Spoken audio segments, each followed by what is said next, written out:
আমরা এখন আবার যাচ্ছি হলো রিসর্টের ওইদিকে। এখানে আশেপাশে ঘোরা শেষ, যাব। আর রিসর্টে আমি এর আগে একদিনও যাইনি। এইবার আসছিলাম যখন আর কি পানি আসছিল, কিন্তু ওইবার আমি রিসর্টে যাইনি, নৌকাতে চড়িনি আর কি, ওই পাশ থেকে ঘুরে চলে গেছি। আর সন্ধ্যা লেগে গেছে, ওই যে সামনে ওইটাই যত সম্ভব রিসর্ট মনে হয়।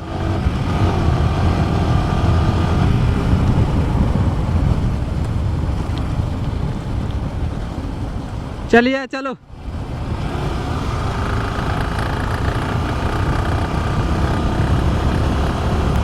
অন্ধকারে কিছু দেখতে পাচ্ছি না হেলমেটের কারণে। আবার যদি খুলে দিই তাহলে অনেক পোকা পড়বে, আমার খুবই ভয় লাগতেছে যে পোকা পড়লে আমার গাড়ির ব্যালেন্স হারিয়ে যাবে তখন, চোখে যদি হাত দিই। আর গাড়ি তো মাশাআল্লাহ অনেক জোরে চলতেছে।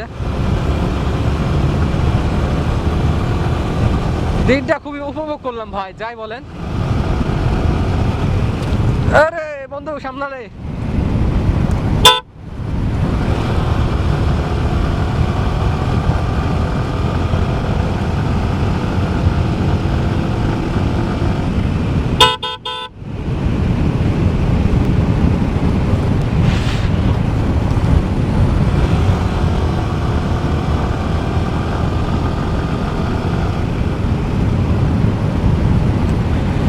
এই যে রিসর্ট সামনে। এখানে কি হোটেল আছে নাকি বন্ধু? অনেক ভাঙা রাস্তা, বৃষ্টির বন্যার সময় যখন এই রাস্তাগুলো তলে যায় তখন রাস্তা নষ্ট হয়ে যায়।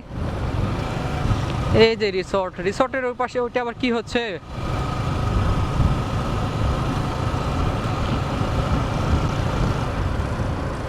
এখানে কি আর খাওয়া দাওয়া করবে নাকি?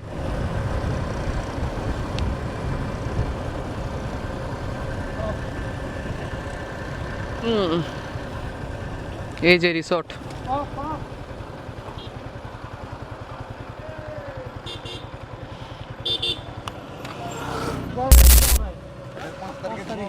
কি আছে? পুরাই রিসর্ট তো বন্ধ। দেশে তোমার গন্ধ খাওয়াবো, আমি আর কোনো যা খাওয়া পারবো না ভাই। কি আমি খাওয়াতে পারবো না, আমি রিসর্টে খাবার থাকবো না। আমি আরো ভালো ভালো খাবার পারলাম নাকি? এটা কি খাবার পাওয়া যাবে? না ওই মনে মনে ভাবছে খালি এই রিসর্টে খাওয়াবো আমি। এইটা খাওয়াবো, আমার নিয়ত নাই ভাই, নিয়তের বাইরে কিছু হবে না। সি সি সি, খুব দুঃখ লাগলো তো। এই রিসর্ট আমি রিভিউ দিব অনেকদিন থেকে, ভাবি তো অনেকদিন থেকে। আরো মানুষ বুঝবে, আসবে না। সি সি, রিসর্ট বন্ধ। আমার এলাকার মানুষ আসার দরকার নাই আর, কারণ রিসর্টটাই বন্ধ। এখন আমরা ওই পাশ দিয়ে যাচ্ছি, ওই পাশ দিয়ে বাসায় চলে যাবো।